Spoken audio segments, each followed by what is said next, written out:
প্রতিবাদের নামে পাক সার্কাসে তাণ্ডবের ঘটনা ঘটে রবিবার। সেই ঘটনায় ইতিমধ্যেই 46 জনকে পুলিশ গ্রেফতার করেছে আপনারা জানেন, যার মধ্যে 4 জন মূল অভিযুক্তকে নিয়ে আজকে ঘটনাস্থলে গেলেন পুলিশ আধিকারিকরা। ঘটনার পুনর্নির্মাণ সারলেন তারা।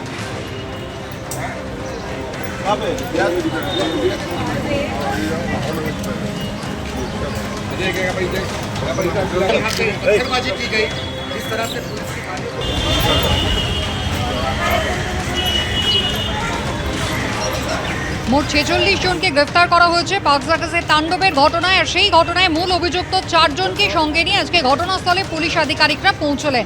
সেখানে গলিতে ঢুকে তারা একেবারে বিভিন্ন জায়গায় কোথায় বেআইনি জমায়েত হয়েছিল সবটাই তারা খতিয়ে দেখেন। আজ ঘটনার পুনর্নির্মাণ সারলেন পুলিশ আধিকারিকরা। বুধবার যেদিন ঘটনা ঘটে, যেখানে বেআইনি জমায়েত হয়েছিল, জমায়েতে পুলিশের অনুমতি ছিল না, রাজ্য সরকারের কিছু নীতির প্রতিবাদ করে সেখানে মানুষ জমায়েত করেন এবং তারা একেবারে ক্ষুব্ধ হয়ে ওঠেন। পুলিশের উপরে হামলা চালানো হয়, ইট বৃষ্টি করা হয়, পুলিশের গাড়ি ভাঙচুর পর্যন্ত করা হয়। আর সেই ঘটনায় এখনো পর্যন্ত 46 জন গ্রেফতার, যার মধ্য থেকে 4 জনকে নিয়ে আজকে ঘটনার পুনর্নির্মাণ করা হলো।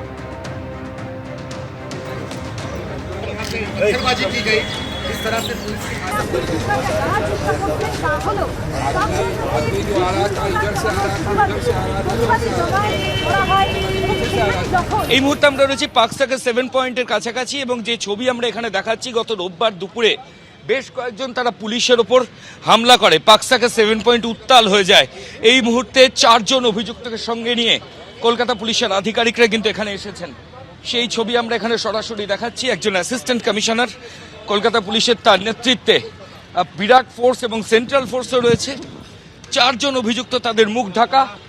ঠিক কিভাবে পুলিশের ওপর আক্রমণ চালানো হয়েছিল, কোথা থেকে ঢিল জোগাড় করা হয়েছিল, কোন কোন গলি থেকে এই অভিযুক্তরা পুলিশের ওপর আক্রমণ করে এবং প্ল্যান করে, এই সব কিছু খতিয়ে দেখতে সেই 4 জন অভিযুক্তকে সঙ্গে নিয়ে এই মুহূর্তে পুরো ঘটনার পুনর্নির্মাণ বা রিকনস্ট্রাকশন করছেন কলকাতা পুলিশের অফিসিয়ালসরা।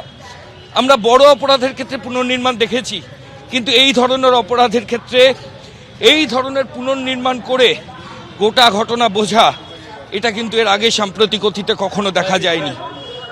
গতকাল মুখ্যমন্ত্রী শুভেন্দু অধিকারী, তিনি deputy commissioner south east division, তার অফিসে আসেন, যেখানে কলকাতা পুলিশ কমিশনার ছিলেন।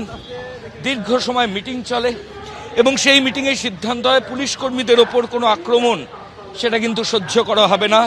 জিরো টলারেন্স নীতি, সেটাই শুভেন্দু অধিকারী মুখ্যমন্ত্রী তার তরফ থেকে স্পষ্ট করে দেওয়া হয়। এবং তারপর এই মুহূর্তে যে ছবি আমরা দেখাচ্ছি, 4 জন অভিযুক্ত, এদের হাতে হ্যান্ডকাপ রয়েছে। এখান থেকে ওইদিকে ঢুকেছিলে? আচ্ছা, ওইদিকে গেছিলে, চলো ওইদিকে নিয়ে চলো, চলো ওইদিকে চলো। অর্থাৎ যে ছবি আমরা দেখাচ্ছি, একদম 7 পয়েন্ট ক্রসিং এ আমরা রয়েছি।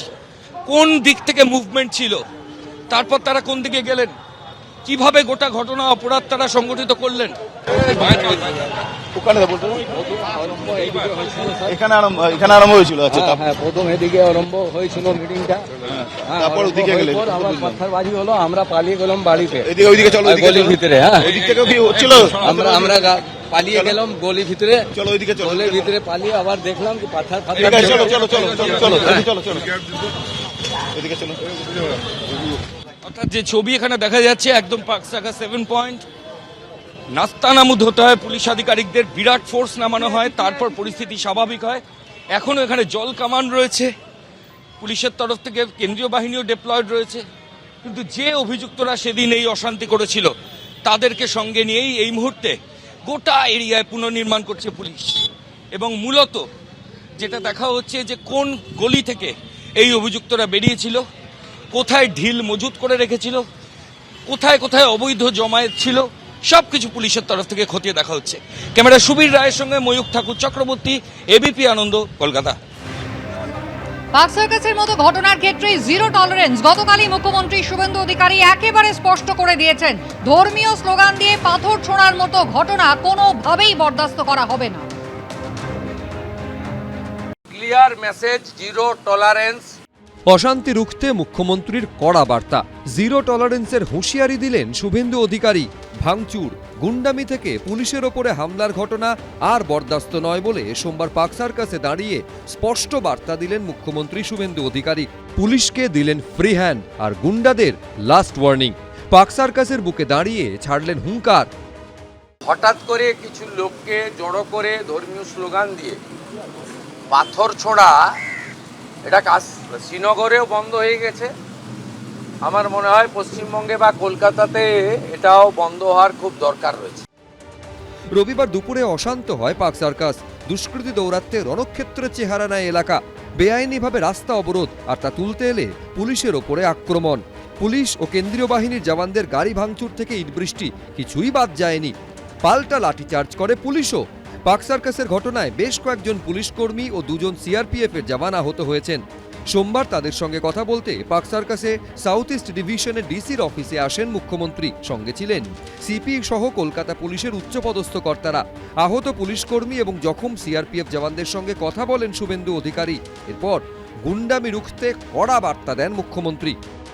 মুখ্যমন্ত্রী হিসেবে এবং পুলিশ মন্ত্রী হিসেবে শুভেন্দু অধিকারী তিনি কিন্তু আজ পার্ক সার্কাস 7 পয়েন্টসে ডিসি সাউথ ইস্ট ডিভিশনের অফিসে আসেন এবং সেখানে কিন্তু গতকাল যে রণক্ষেত্রে চেহারা নিয়েছিল পার্ক সার্কাস 7 পয়েন্টস, একটি ধর্মীয় ভাবাবেগকে সামনে রেখে রীতিমতো যেভাবে উত্তেজনা তৈরি হয়েছিল এবং যে ক্ষেত্রে পুলিশকে লক্ষ্য করে ইটপাটকেল ছোড়া, পাথর ছোড়া হয়েছিল, তারই প্রতিবাদে কিন্তু মুখ্যমন্ত্রী সরাসরি পুলিশকে বার্তা দিলেন পুলিশ যেন কোনো রকম কোনো ধর্ম, কোনো রাজনৈতিক দল, কোনো রং না দেখে একেবারে সরাসরি পদক্ষেপ গ্রহণ করে। এই কাজগুলো থেকে বিরত থাকুন।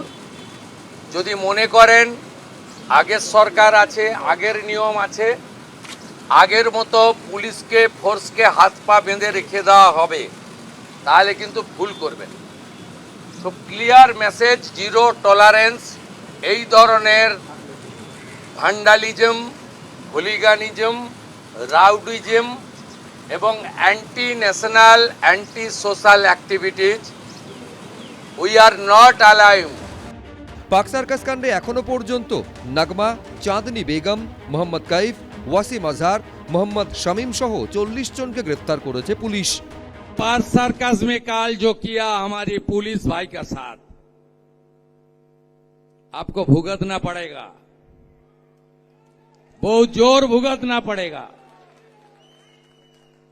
पुलिस के ऊपर पत्थरबाजी करेगा तो सबक सिखाने काम भारतीय जनता पार्टी का सरकार करेगा।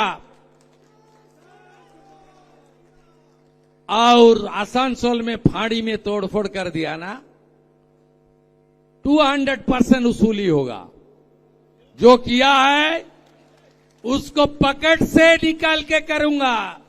আগের প্রশাসন যেটা ছিল পুলিশকে একদম ক্রিপল করে রেখেছিল, পঙ্গু করে রেখেছিল। কালকের দেখো ঘটনা, পার্ক সার্কাসের ঘটনা, পুলিশ ইমিডিয়েটলি অ্যাকশন স্টার্ট করে এবং 45 মিনিট থেকে 1 ঘন্টার মধ্যে সিচুয়েশন কন্ট্রোল করে, ট্যাঞ্জিবল নাম্বার অফ অ্যারেস্ট করে।